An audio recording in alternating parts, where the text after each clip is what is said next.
as Marianne said, this is about 7171 first day covers. Postal history, I guess, is supposed to be rates, routes, and markings. I'll be concentrating more on the marking side of it.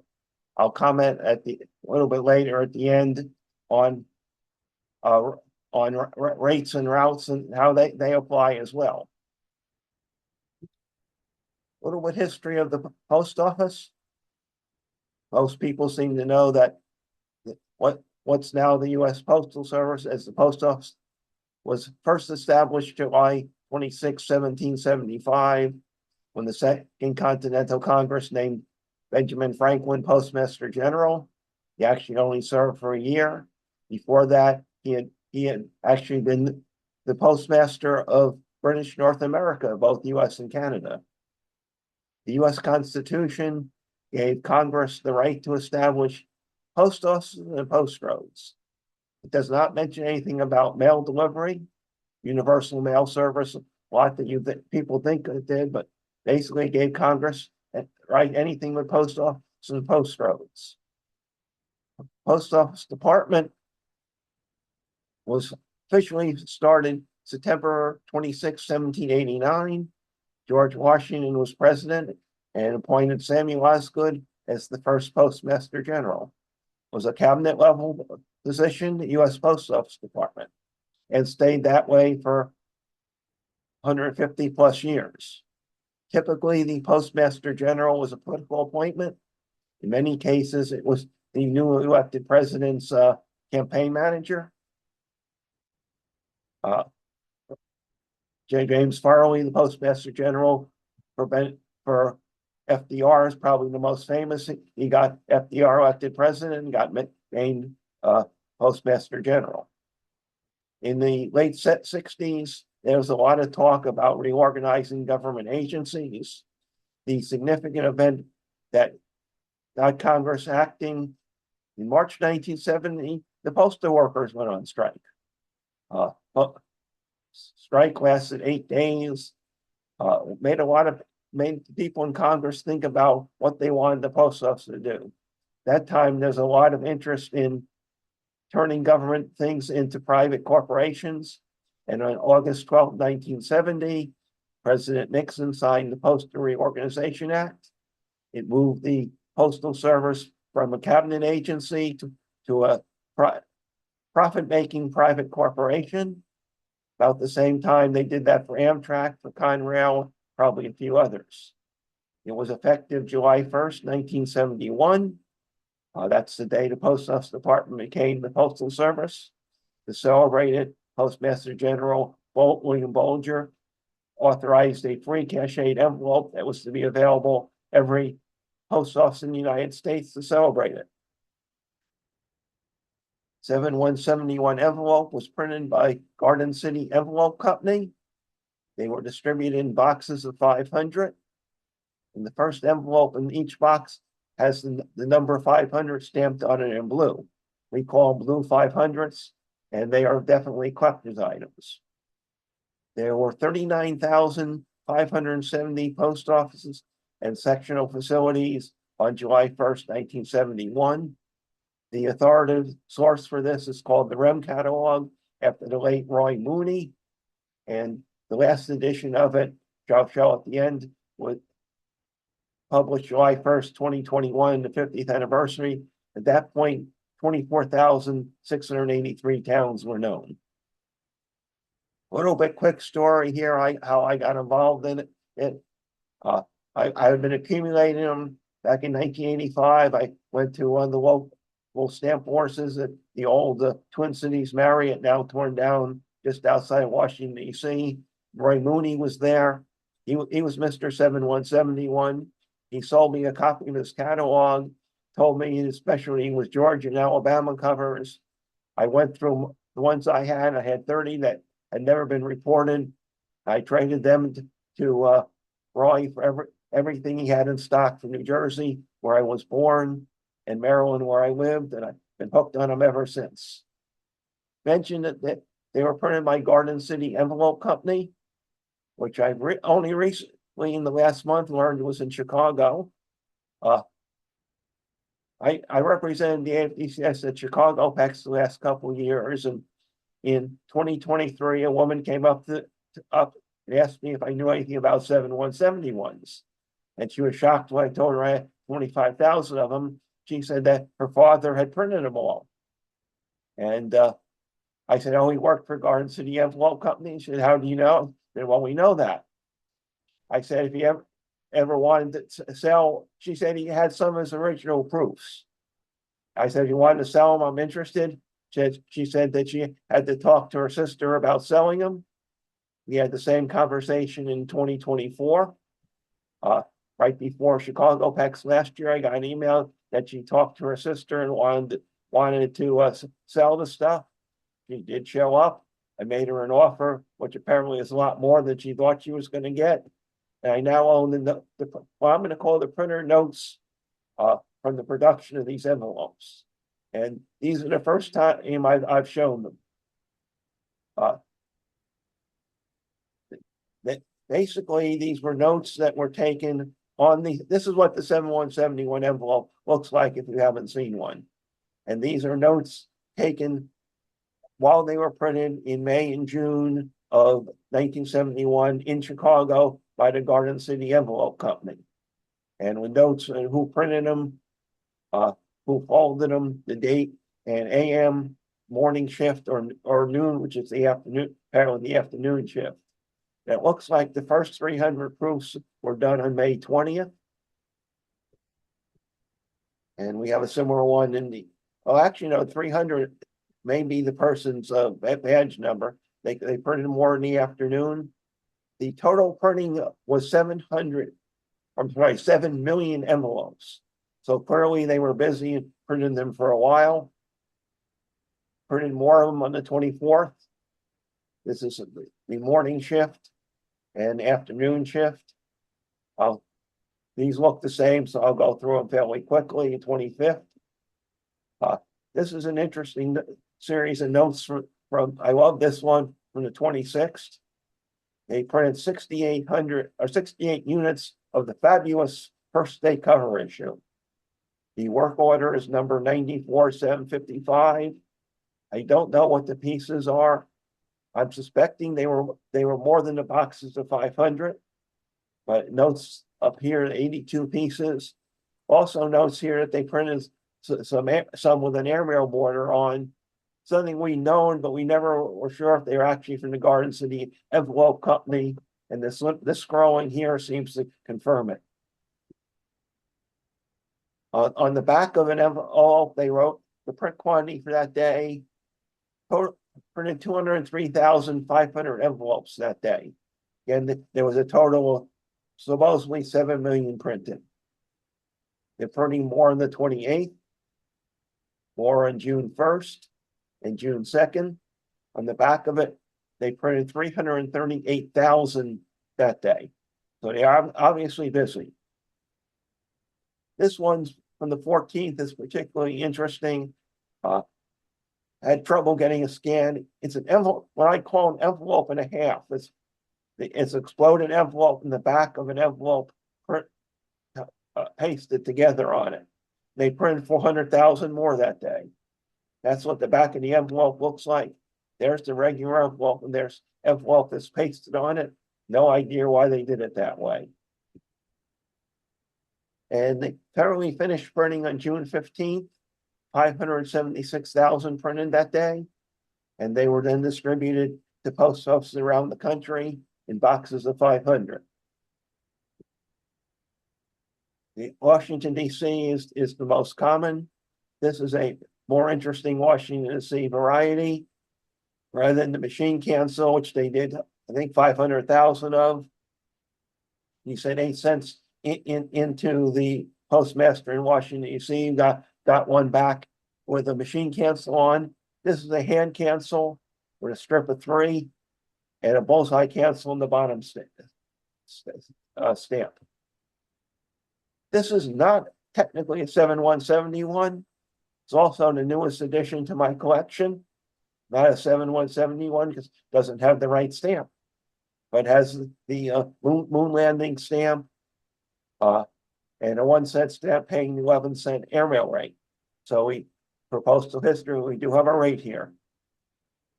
I've been posting on a lot of these on the AFDCS Facebook page, and I purchased one from the eBay store of somebody who actually posted this originally, and when my order, he sent me this, said it should fit in my collection, and I'm appreciative of getting it.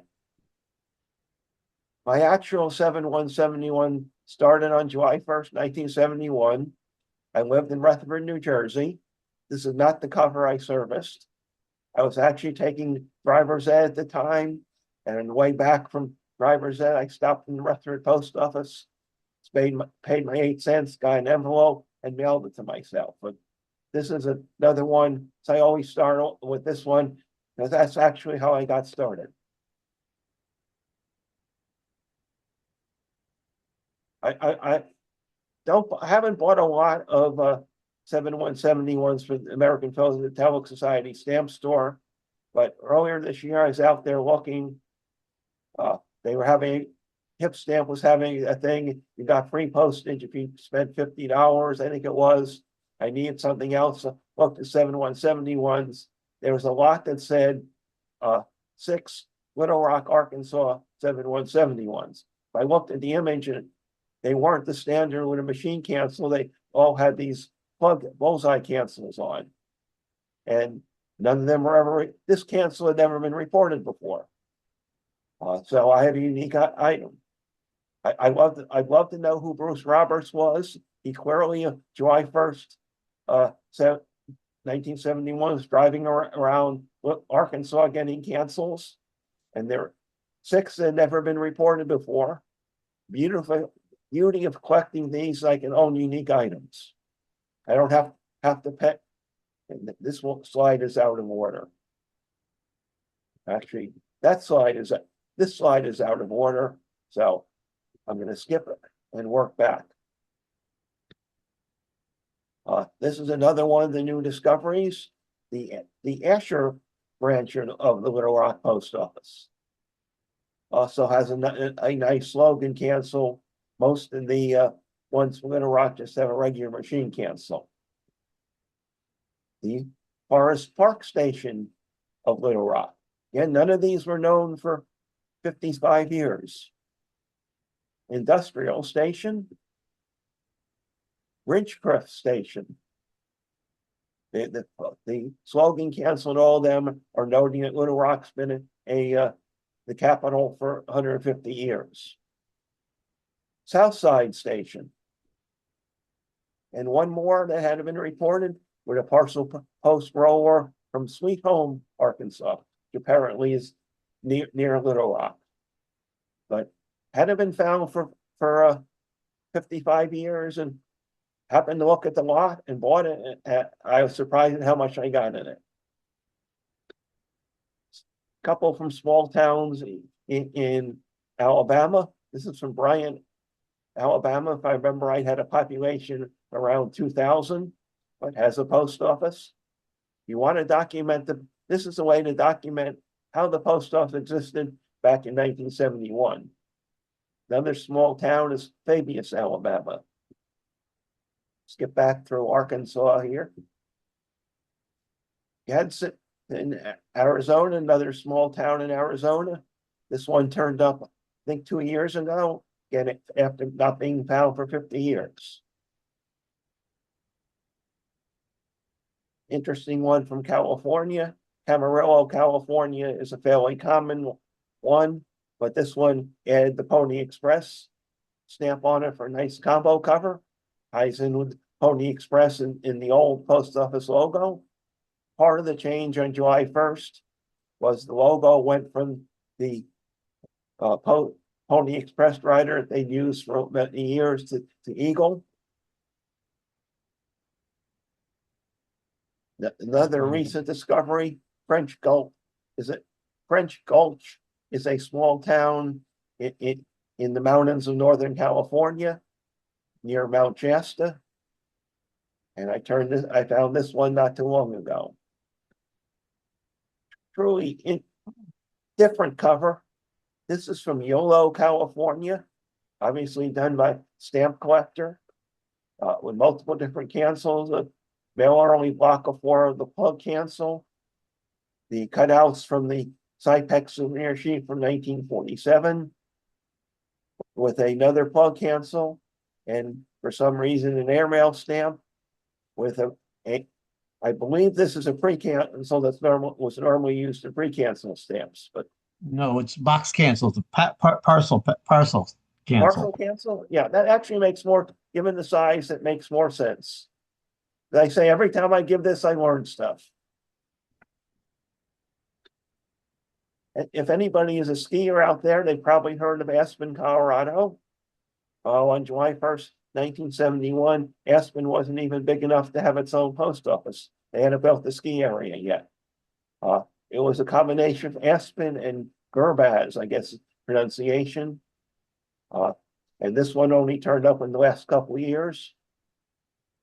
Apparently, Aspen was quite small at the time. Now it's a huge ski area.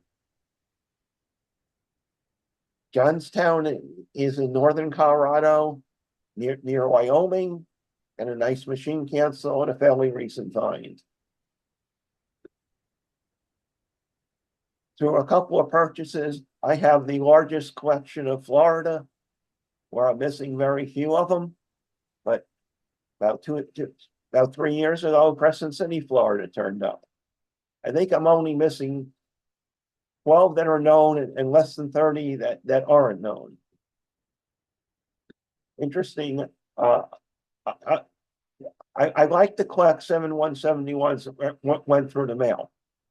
I did have one dealer one time that told me he was going to take all his common covers, write an address on them so I could buy them. But when I get them, of course, anything that went through the mail, I look for what's inside of them.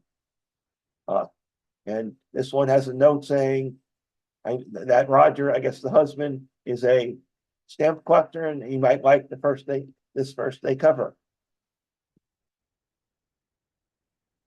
Another one from Pasadena Beach, Florida, a fairly common one, but this one was sent to somebody who was on board a Navy ship, and the Navy ship, along with the USS Observation, USNS Dunham, apparently what was an intelligence gathering ship. But somebody knew somebody on there and sent him a first day cover, and it survived.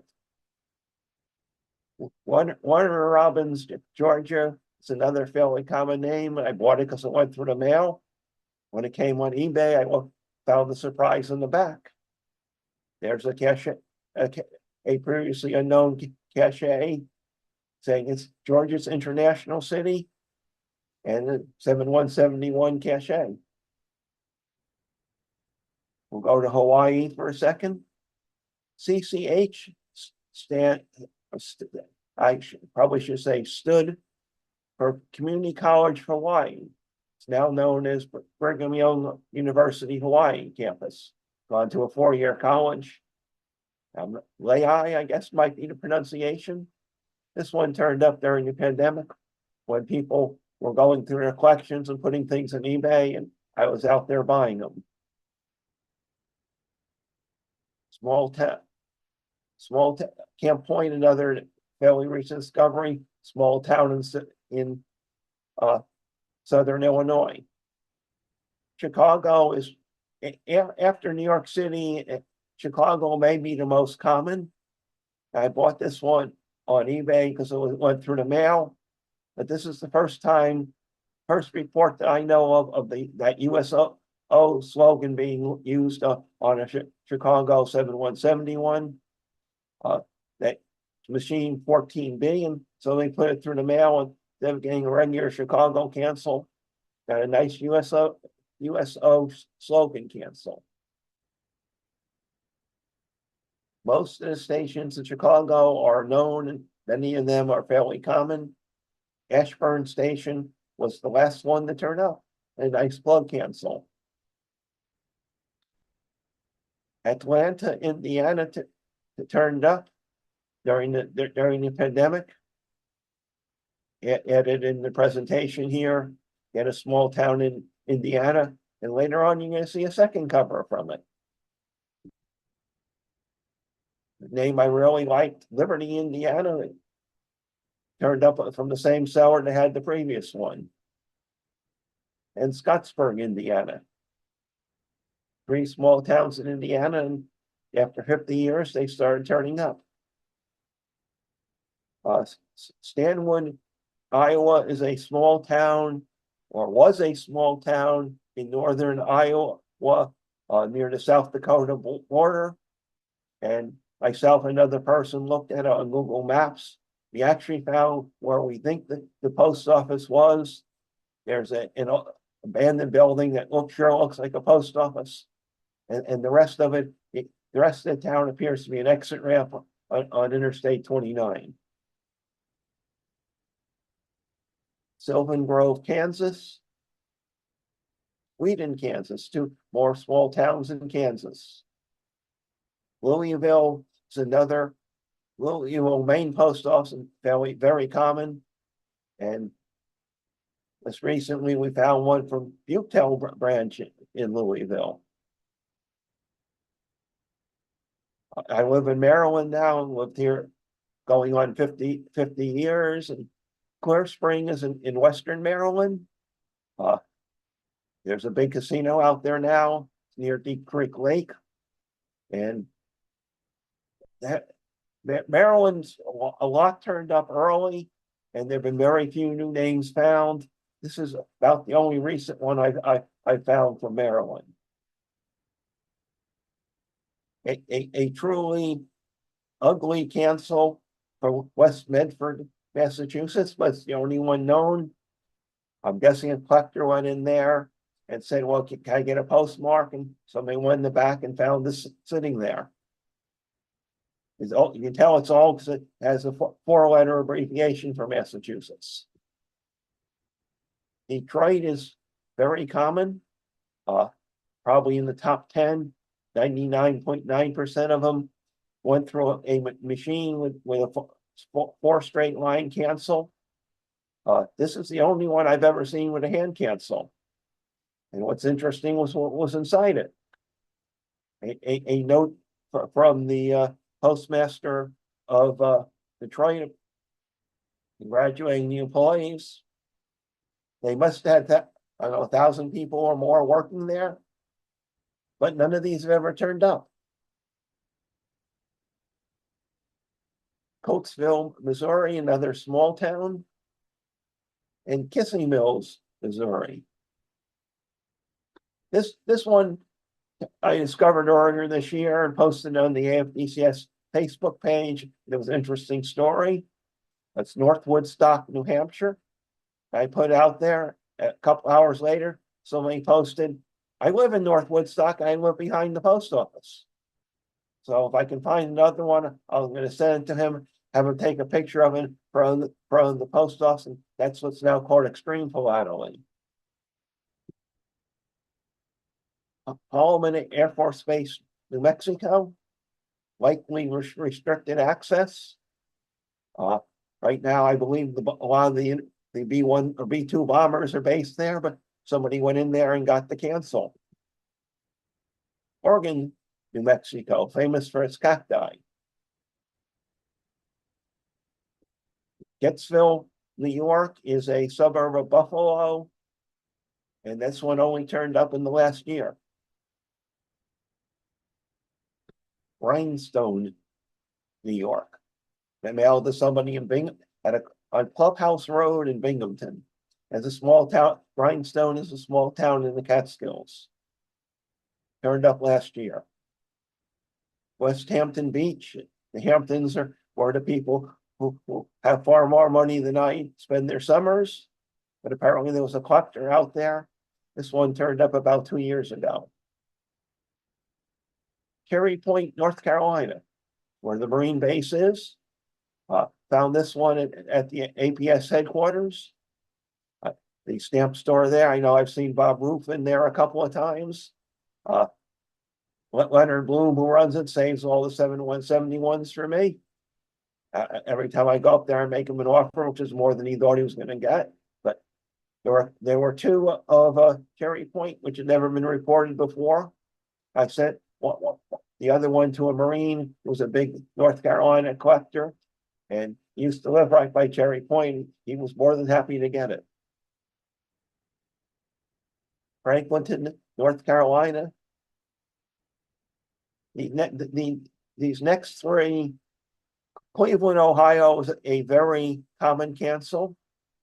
One of the many organizations I'm a member of, actually an honorary member, the Art Cover Exchange, or ACE.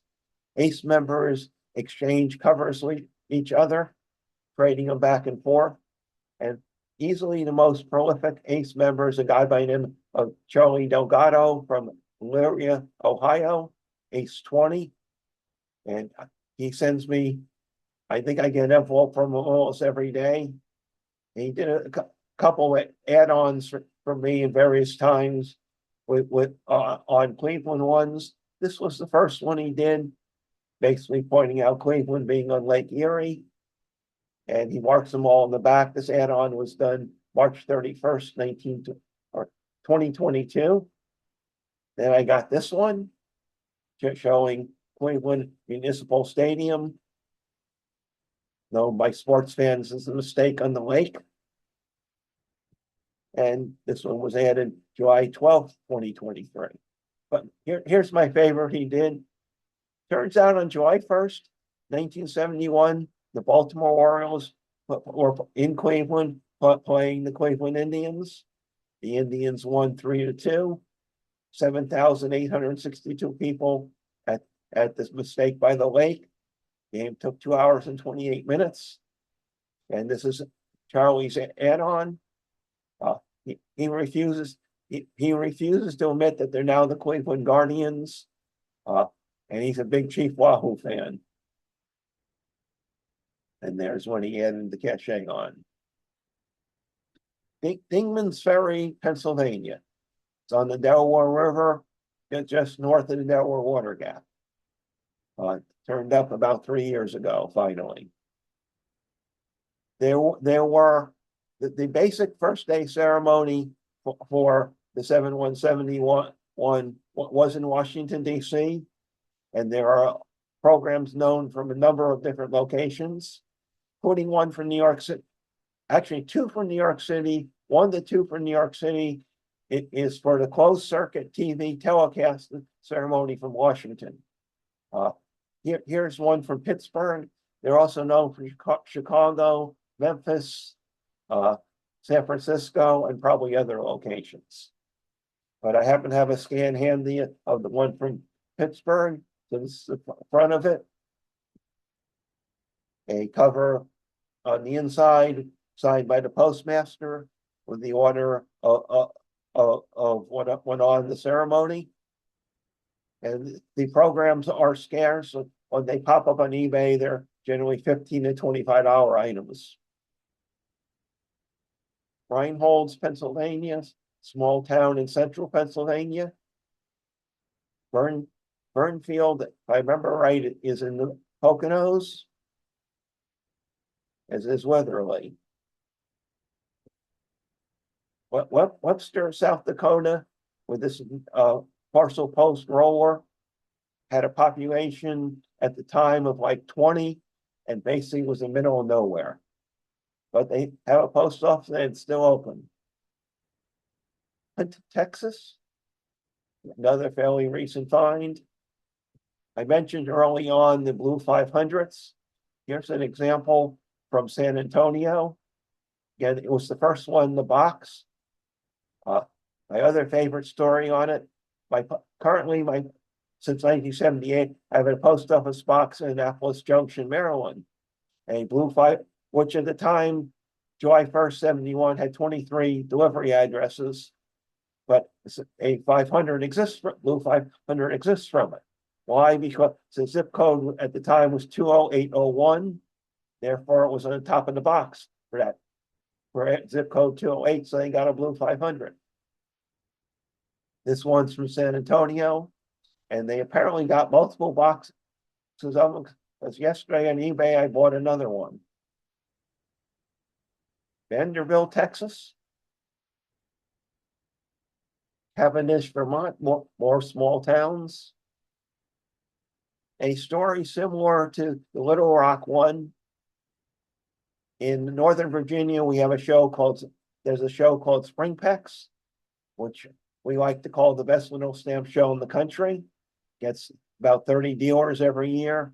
This year, they had about 75 people on Sunday morning for their Warren's breakfast. A couple years ago at Springpex was Sunday afternoon. I was manning the AFDCS and our local Grosvenor chapter table. Norman Way, who was our president, came up and said that there's a new dealer at the show, and he has a bunch of Roanoke 7171s. Said Roanoke's a very common cancel. And no, they have extra cancels on. So I walked over, talked to the dealer.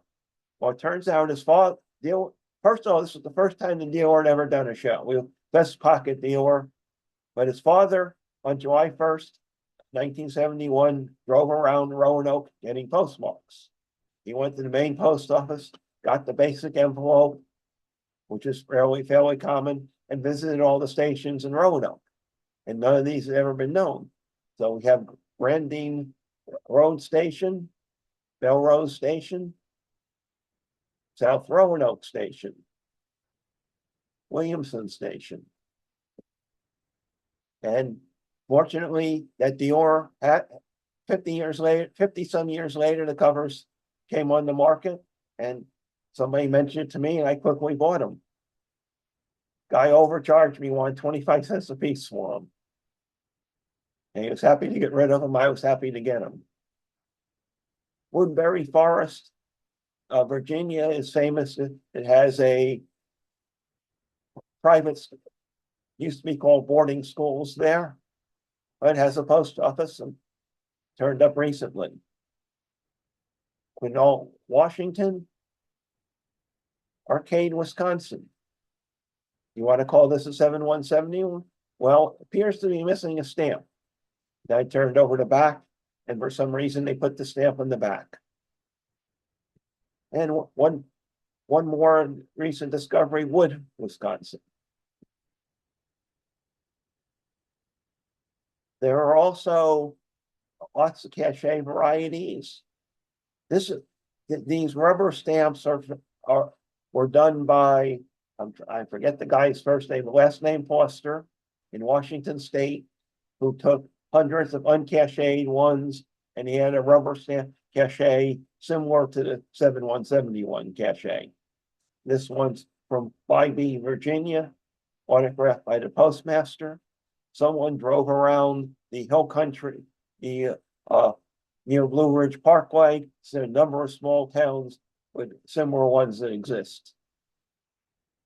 I don't know what I did with the cover that went with this, but letter from the postmaster in Kalamazoo, Michigan, thanking his employees. Common cancel, York, Pennsylvania. Got it again because it went through the mail, but had a nice enclosure in it. Dear Mr. Eberts, we recall that this is your hobby. Oh, somebody said 7171, and it got preserved. This one, as living in the DC area, our chapter, the American First Day Cover Society, is the Robert C. Grosvenor chapter, after a former president of the AFDCS, person who founded the chapter. Robert Grosvenor produced cachets under a trade name Albers. Albers was his mother's maiden name, and they originally started as advertisements for his employment agency. The ads for the employment agency show how much it changed. All talks about hiring girls for secretaries. This one confused me. Did lots of combo covers. This one took me a little bit looking at it to realize why he did the combo. The Antarctic Treaty stamp was the very last stamp issued under the United States Post Office Department. Of course, 7171 was the first one on the USPS. I would say a number of Virginia and North Carolina covers addressed did the IFCO company exist? IFCO was a mortgage company, and people apparently mailed their mortgage payment. Obviously was due on the first of the month, and they mailed their payments in these envelopes. And there obviously was a stamp collector there, so I probably have 20 or 30 of them. Contrary to what somebody had written on it, the Virginia 234 cancel from Richmond is not particularly rare, but on IFCO envelope it is. I love these next two. Same type. Somebody obviously saved Shell Oil Company payment envelopes, but to show how times have changed, you used to write your credit card number on the return address. Wouldn't do that today. Here's one from Burlington, North Carolina, and one from Chambersburg, Pennsylvania, both with the people's credit card numbers written on them. Stamp clubs sent out notices. This one is from the Masonic Stamp Club in New York City and sent to somebody in Rockville, Maryland. The CR here indicates the type of machine, and supposedly there are only 3 machines in New York City from that manufacturer. Another one, this almost certainly is mailing, it's a number 10 envelope, almost certainly mailing out a meeting notice from the Germantown, Pennsylvania Stamp Club. Another oversized one from Buckingham, Pennsylvania. This is an interesting one that I got on eBay last year. Probably added on after the fact, but as a decal from the Air Force Postal and Courier Service. Neat tie-in, I think. This was done by one of my really close first day cover friends, the late Pete McFlora, passed away a couple of years ago. He made cachets under the name Cub Everson cachets. And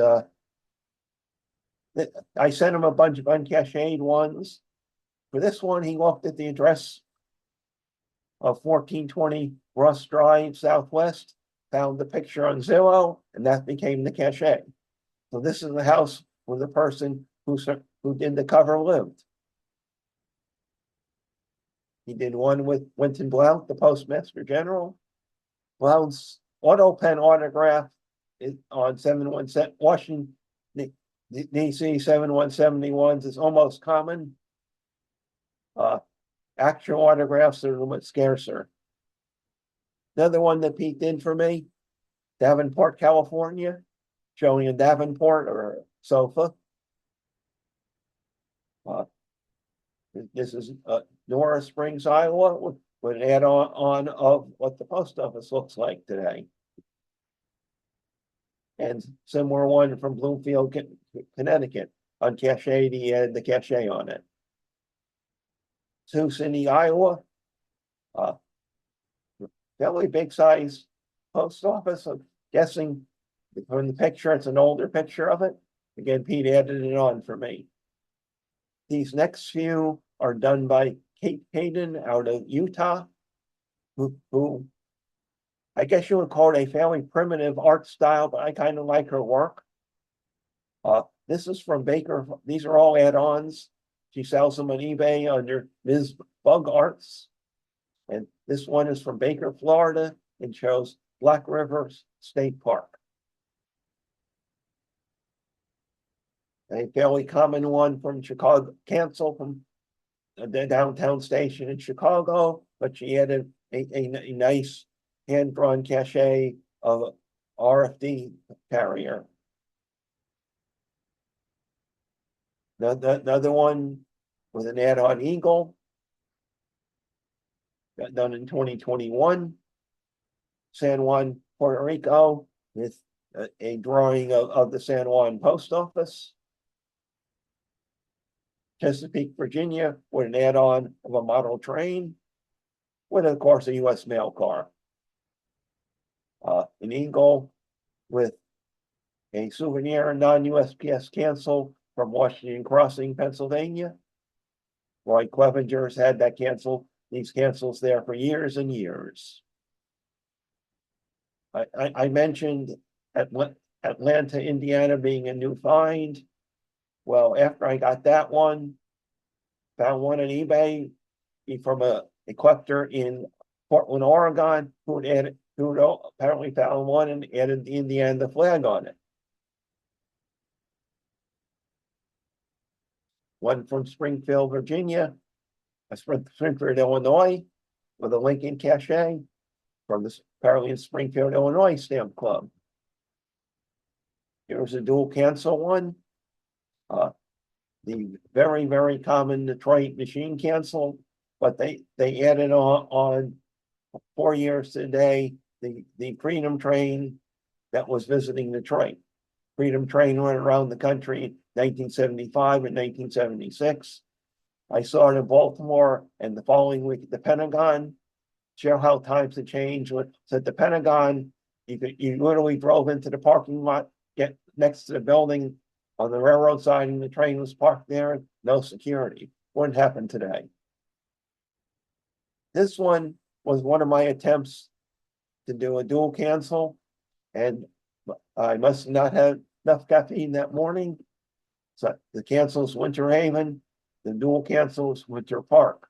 Oops. But here's one where I got it right. The very common DC cancel, dual cancel, with Edmonia Lewis that came out in DC. This one is another not quite 7171. There are a fair number of APOs known. This one 09058 had not been known and has the cancel, but not the stamp. I'm guessing they probably didn't get the stamps, but they may have gotten the envelopes. I also collect covers that have the 7171 stamp used as postage. Here's one for the launch for Apollo 15, 25 days after the first day. Somebody recycled the envelope a month later for the Space Twin stamps, did a combo cover on the moon landing. As far as I know, the most recent use of a blank in this envelope is for the happy birthday stamp that came out last month. Every time people give me unused envelopes, I service them with the new stamps. That one is kind of interesting, an interesting back stamp. Date was received to the post in Downey, California, and has the postmaster's autograph. This is an interesting piece of postal history that I'm still trying to figure out what this one marking means. Somebody used the 7171 envelope a year later to mail or a month and a half later to mail their correspondence. I'm guessing it went to the wrong zip code, and the 0113 may be where it went. I have no idea what the postal marking is. I've shown this a few times, and nobody's even taken a guess at it. Interesting one for me as a Marylander. I saw this one on eBay, did a little bit quick research, and immediately did a buy it now on it. It's one used 3 years later to mail a letter to Congressman Larry Hogan. His son, Larry Hogan Jr., was a governor of Maryland for 2 terms. Larry Hogan Sr. was, I believe, the only Republican ever elected to Congress from Prince George's County, Maryland, served several terms, and somebody mailed them out of Silver Spring, Maryland, mailed them a letter. His son, you still see on Larry Hogan Sr., you still see on CNN quite a bit. Neat little Maryland tie-in for me. So I get toward the end here. July 1st, 2021 was the 50th anniversary. People Corps CEC did a bunch of cachets for me. And this is the one I had canceled in my local post office. And it is an error cancel. You look closely, junction is misspelled, it's missing the C. We've been using the cancel for about 4 or 5 months.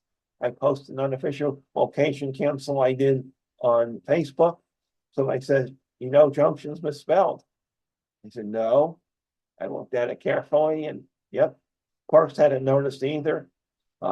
Fortunately, I have a friendly post office walking with my mail every day. They hand me the cancel your mail.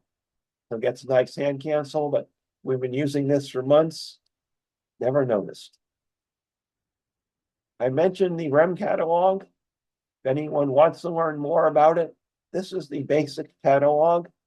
This is the 19th edition from 2020 and last edition so far. Don't know if there's going to be another one this year, but this is the 2021 edition. Published by Dave Wallman out of Lincoln, Nebraska. And it's the resource that lists everything that's been reported. And I'll end up with my contact information and since I'm officer of the American First Day Cover Society, the Cluck First Day Covers, we are the organization that everyone should join. There's our website. We'll be at Boston 2026 in the Americas Pavilion, tables 18, 19, and 20. And we'll be selling the official souvenir show covers designed by Chris Cowley. I've been taking mail orders for them, and we've got mail orders for like 130 sets. But we'll have more at the show. Chris will be there to autograph them. So I got to put in my commercial. And that's the presentation. Yeah, thank you very much, Foster. It was a great presentation. A lot, great overview of that particular issue. As you were talking, I had just did a quick search on Bruce Roberts, one of those gentlemen that turns out that he is a student of Arkansas postal history for about 50 years. He currently lives in Knoxville, Tennessee. He is retired. I now realize I know who he is. Yeah. So he's exhibited stamp show every year. Yeah, along with Tom Lynn. Right. He operated a stamp store from 1974 to 2003 called the Bruce Roberts Stamps. So okay, I know exactly who he is now that you mention it. Oh, that's great. That's great. I did have I'm going to open up. I mean, we got questions for Foster. That'd be great. I noticed Bob commented in the comment section that the Aspen ski area opened in 1946. That's a little tidbit of trivia if you didn't have that. Apparently, it wasn't very big then. Yeah, they sure. didn't have their own post office. Yeah. So next time I do the presentation, I will change. I'm giving it in Boston, so I'll tweak it a little bit. Yeah, 1946. So. Okay. Any questions, comments for Foster from those that are online here? Yeah, Frank. The little tiny marking that had the 0113, that's a routing marking within that area. I've got them with 13. I got them with all kinds of numbers on them. Oh, okay. They're just routing numbers, and it's usually on the top of a stack. Okay. So you had a whole stack of covers that all went to the same place. That's the top of stack cover that tells where that goes. They don't do that anymore. They now have a label that goes there, and that comes off when they go to the next location. That's 4 things I've learned tonight. Makes it one of my most successful presentations. That's great. All these people out. I mentioned postal history. I was going to mention you can collect rates. Airmail covers are fairly, I won't say common, but not hard to find. But any other rate, special delivery, registered, certified, are very, very scarce. And when they turn up on eBay, several of us bid them up. So if you ever see one that went special delivery, it's a really good item. Interesting. Routes, you do get some addressed to foreign countries. Again, they're equally scarce.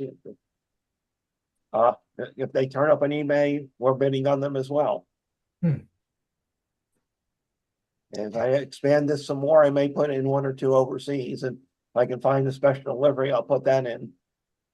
If they do turn up, if you see one that's not I mean, special delivery overseas on any first day cover is generally a good find.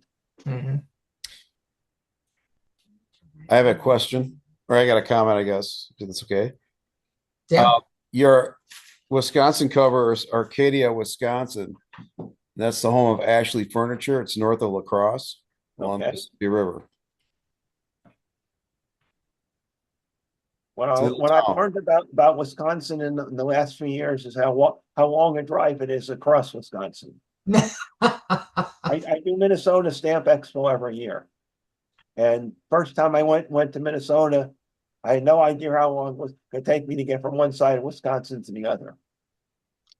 My daughter used to complain about Pennsylvania being that way. We lived in Boston. We would drive across Pennsylvania, and she used to talk about how long it was. So, and I thought it was long until I drove across Montana. Then I realized that is a real long way to drive. So, Now if you really are glutton for punishment, try Texas. I can across Texas is 881 miles. My goodness. I've driven it. Not in one day.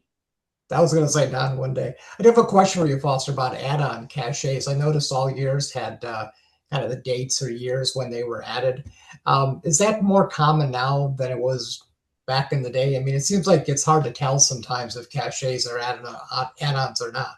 It's become more common, especially with computers and with turning anyone into a cachet maker. People have done more add-ons, and we really stress mark it when you did it, so we know it's not of the era. If it's a 1934 National Parks with laser printed cachet, well, we know it's an add-on. Right. And the extra seconds and mark it. Yeah. Okay, that makes sense. Pete McClure, who did a lot of add-ons for me, they were all marked. If you go out to the AFDCS YouTube channel, there is a presentation of Pete McClure's cachets that I did in his honor after he passed away, and also one he did on making cachets. And maybe I can make a deal with you folks to get a copy of this for our YouTube channel. Definitely. When we get done here, I will click the stop recording button when Marianne wants to wish everyone well. And and then this will get posted to the Milkopex website, and we can certainly get a link to you for that. We have a YouTube channel for the AFDCS. We haven't had a lot of presentations lately. We're looking for a new education chair. Our education chair opened his own business and discovered it's been more time consuming than he thought it would be. Very good. Any other questions or comments for Foster? Excellent. Well, this is, Oh, go ahead, Marianne. I'm sorry. well, I just want to say I found this to be very interesting. I loved seeing the variety or different kinds of examples that you could collect. And it was also heartwarming to know that discoveries can still be made even after 50 years.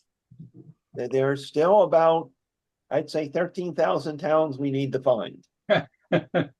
Wow. And just a reminder that there's no program on May 25th. Most of you, I hope, or many of you, I hope, will be in Boston.